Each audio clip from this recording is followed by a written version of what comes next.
Mi nombre es Anania Sosa Marte y les voy a hablar sobre el sistema teórico wundtiano. Abraham Maximilian Wundt, fundador institucional de la psicología 1879, Wundt estudió medicina y filosofía y escribió sobre psicología, fisiología, historia natural, ética y lógica. Primero, Wundt describió el sustrato corporal de la vida mental a la anatomía y función del cerebro. Luego describió el sistema nervioso y postuló sus ideas acerca de las fuerzas que subyayen a la conducción nerviosa. Después, Wundt analizó las características de las sensaciones, definió la cualidad, la intensidad, la extensión y la duración como las 4 características fundamentales y continuó con el desarrollo de una teoría de la percepción en su libro. Wundt define la psicología como la investigación de los procesos conscientes en las formas de conexiones características de ellos. El modelo para los métodos de la nueva ciencia experimental serían los métodos de las ciencias fisiológicas bien establecidas. Sin embargo, Wundt hizo énfasis en que esos métodos requerían modificaciones para cubrir las necesidades específicas de la investigación psicológica. Comentaba que la psicología ha adaptado métodos fisiológicos, ha adoptado métodos físicos para sus propios fines. La meta de la psicología era el estudio de los procesos conscientes, o lo que Wundt consideraba parte de la experiencia inmediata, como opuesta de la experiencia mediata. De acuerdo con Wundt, lo primero es la senda de la física, lo segundo la psicología. La física intenta estudiar el mundo exterior sin ser una parte de la situación o del fenómeno que se está examinando. De acuerdo con Wundt, los psicólogos no estudian el mundo exterior, estudian los procesos psicológicos mediante los cuales experimentamos y observamos el mundo exterior, sin ser una parte de la situación o del fenómeno que se está examinando. No se pueden separar a sí mismos de sus propios objetos de estudios, dado que están estudiando sus propios procesos conscientes. La introspección de Wundt era un arduo procedimiento experimental, controlado de forma rígida. Él creía que así como los pequeños habían aprendido sobre mecánica de una observación casual, fortuita de los cuerpos al caer, los pequeños aprenderían sobre las experiencias mentales del ser humano, de meditaciones no controladas y contemplativas. Siempre que se utilizaba la introspección, estaban presentes observadores altamente entrenados en eventos sensoriales, controlados de forma cuidadosa, y se les pedía que describieran sus experiencias mentales. La introspección de Wundt no se limitaba a autorreportes, sino que comprendía mediciones objetivas como tiempo de reacción y asociación de palabras. Para producir introspecciones válidas se imponían ciertas reglas. El observador tenía que ser un experto en la situación. Esto debía mantenerse en un estado de atención esforzada y saber cuándo se presentaría el estímulo y cuándo se harían las observaciones. Todas las observaciones se repetirían varias veces. Finalmente, las condiciones experimentales variarían de manera sistemática para permitir una descripción general de los contenidos mentales. En sus introspecciones, Wundt y sus estudiantes identificaron 2 elementos básicos de la vida mental: sensaciones y sentimientos. Para ellos, los complejos y continuamente cambiantes procesos mentales resultaban de las conexiones o síntesis creativas de esos elementos. Wundt planteó este principio de síntesis creativa en franca oposición a lo que él consideraba el engañoso elementismo atómico de algunos asociacionistas del siglo. Aquí culmina mi exposición. Muchas gracias por su atención. Buenos días, mi nombre es Yameli y le estaré hablando del primer laboratorio experimental de psicología. En 1876, la Universidad de Lacey asignó un cuarto aún para que almacenara el equipo de demostración y los aparatos experimentales que había de Zúrich. En Lacey, el primer curso que impartió fue sobre psicología fisiológica. Presentaba demostraciones y experimentos durante sus conferencias, pero llegó a ser molesto transportar el equipo del área de almacén hasta el salón de clases y del salón de clases al almacén, por lo que varias demostraciones se establecieron de forma permanente en una sala del edificio de Convict. La psicología de llegaría a ser en mucho una ciencia experimental de taquistoscopios, cronoscopios, estimuladores eléctricos, péndulos, cronómetros, artefactos de cartografía sensorial, una psicología de instrumento de latón. Podemos decir que el taquistoscopio es un aparato que sirve para presentar a una persona imágenes luminosas durante un tiempo muy breve, con el fin de experimentar y medir ciertas modalidades de la percepción. El cronoscopio, utilizado ya para la medida del tiempo de reacción. El cronoscopio presenta un estímulo controlado experimental, dispone de un mecanismo que el sujeto debe manejar ante la presencia del estímulo y de un reloj que mide el tiempo que el sujeto tarda en responder a dicho estímulo. Como escritor, a lo largo de su carrera, fue un escritor prolífico. A sus primeros 3 libros le siguieron en 1880 y 1883 2 volúmenes de su lógica, los cuales pasaron por 4 ediciones.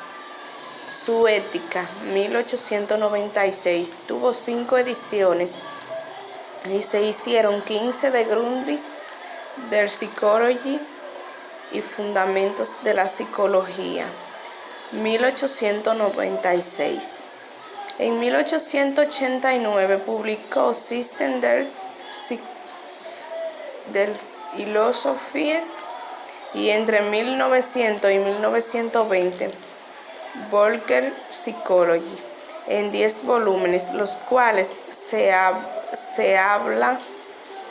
hablará más en forma breve. Como escritor escribió profundamente sobre una gran variedad de temas que incluyen fisiología, filosofía, psicolingüística, psicología y física.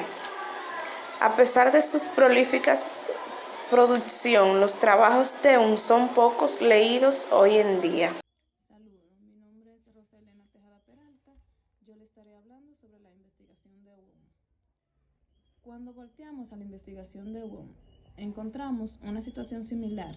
En lugar de llevar a cabo una larga serie de experimentos restringidos, tediosos e irrelevantes determinados por la introspección, Wundt y sus estudiantes realizaron investigación sobre toda una variedad de temas y, como hemos visto en muchos de sus experimentos, la introspección clásica tiene solo una pequeña participación, si no es que ninguna.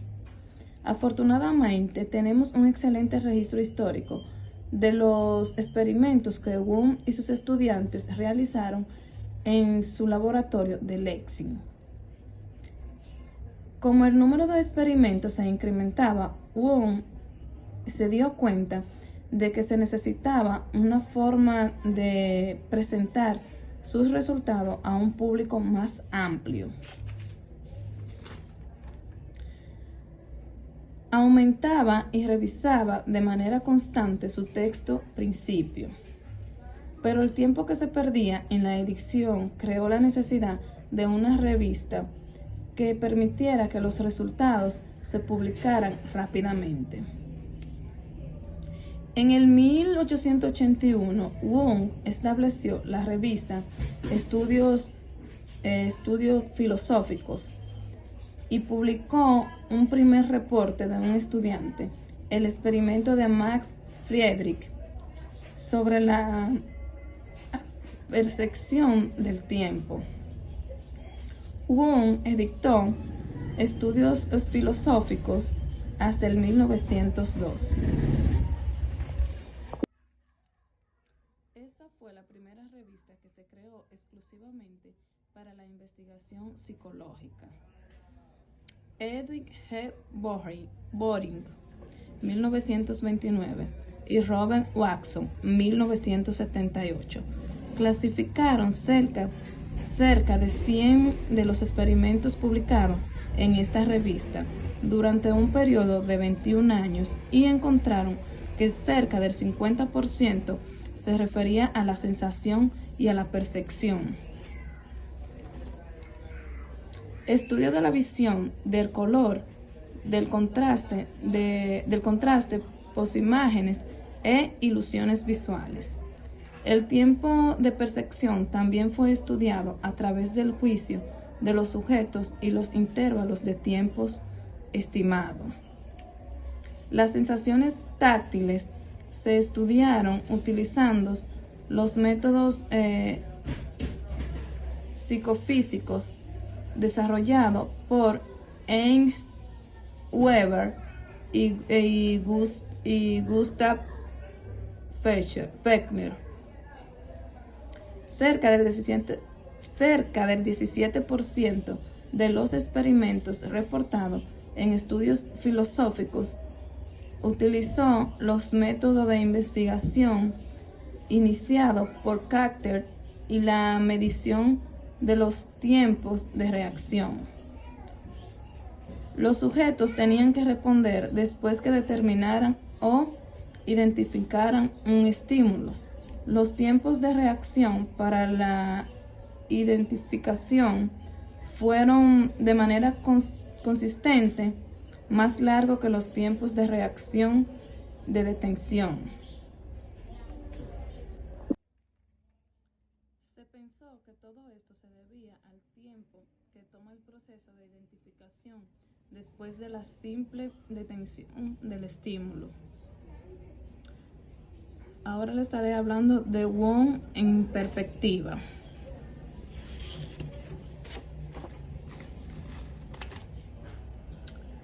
Dado que Wong empezó a realizar experimentos en su laboratorio en el 1879, independiente de las demostraciones de salón de clase, y ya que a menudo se le acreditaba por haber fundado la psicología como una disciplina separada tanto de la filosofía como de la fisiología.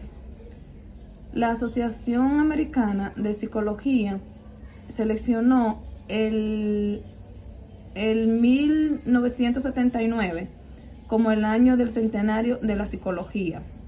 Blumenthal caracterizó a Wong como el padre fundador de la psicología, lo cual la mayoría de los psicólogos nunca conocieron. ¿Por qué?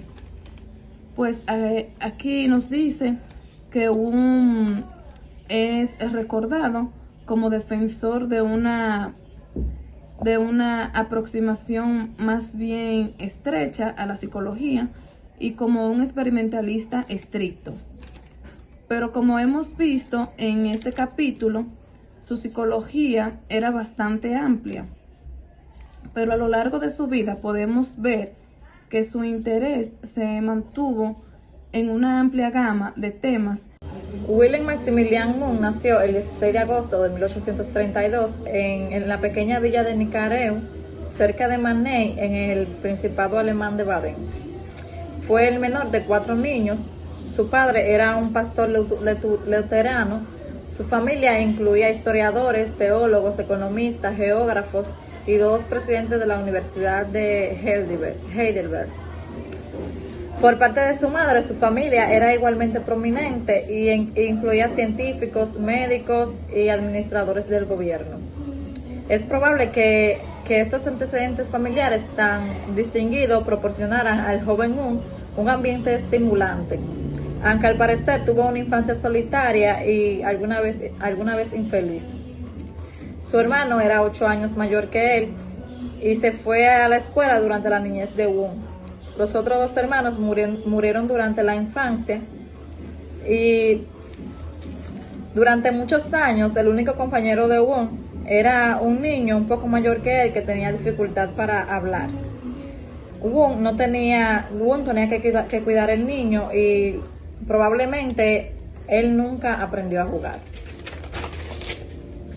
A lo largo de su vida fue una persona tímida, reservada, a quien le disgustaba encontrarse con extraños, odiaba viajar y evitaba las nuevas experiencias. El abuelo materno de Won tenía un interés personal en su educación y lo llevaba a frecuentes viajes y recorridos. Juntos trabajaron como supervisores de acera durante la construcción de la primera estación del tren.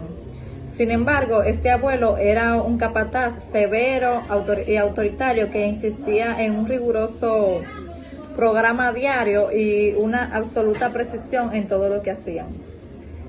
Cuando Won tenía entre 8 a 12 años, su educación formal fue confiada al asistente de su padre, un joven pastor que dio al niño el amor y la calidez que ninguno de sus padres pudo proveer.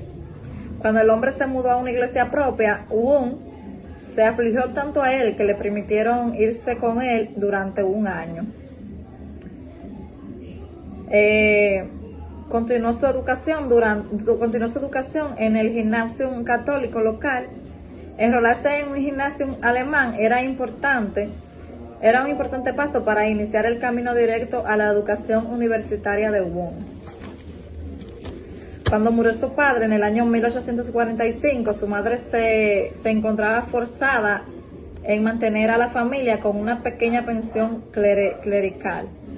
La familia nunca había sido rica, pero ahora las presiones financieras eran intensas. La actividad académica de Won, que era menos que escalar, le impidió conseguir una beca en la universidad. También estaba indeciso en la carrera que quería estudiar. Afortunadamente, el hermano de su madre, el hermano de la madre de Won, era un profesor de anatomía cerebral y de psicología en la Universidad de Tübingen. Lo animó a entrar a la universidad como estudiante de premedicina. Won permaneció allí justo 1 año antes de cambiarse a la Universidad de Heidelberg. Tenía poco dinero, pero trabajó muy duro y ahorró 1 año de gastos y colegiatura. Se graduó como summa cum laude en el 1885 y se situó en primer lugar en el Tribunal de Exámenes. Estudió la sensibilidad del tacto en pacientes histéricos en la Universidad del Hospital de Heidelberg. Después describió este trabajo como los primeros pasos hacia su trabajo experimental en psicología. Voy a entrar al tema de Won como tutor. Una amplia variedad de experimentos se realizaban en Leipzig sin un gran número de estudiantes. Tal volumen de investigación no hubiera sido posible a finales del siglo XIX. Leipzig era el centro de la nueva ciencia de la psicología y una de las atribuciones más importantes de Won a su desarrollo fue la influencia que tuvo sobre los estudiantes. Uno de los primeros fue el estadounidense William James. Tan temprano contó en 1867. James le escribió a un amigo en el 1867 las siguientes palabras: me parece que ha llegado el momento para que la psicología se convierta en una ciencia. Ya se han realizado algunas mediciones en la región que queda entre los cambios físicos en los nervios y la apariencia de la conciencia. Voy a estudiar lo que he sabido y tal vez pueda realizar un trabajo sobre ello. Helmholtz y un hombre llamado Wong en Heidelberg están trabajando en eso, y yo espero, si sobrevivo a este invierno, ir con ellos en el verano. Jane, en efecto, sobrevivió al invierno y pasó algún tiempo con Wong. Sin embargo, como veremos en el capítulo 9, Jane rápidamente concluyó que la psicología de Wong no era lo que él estaba buscando en ese momento.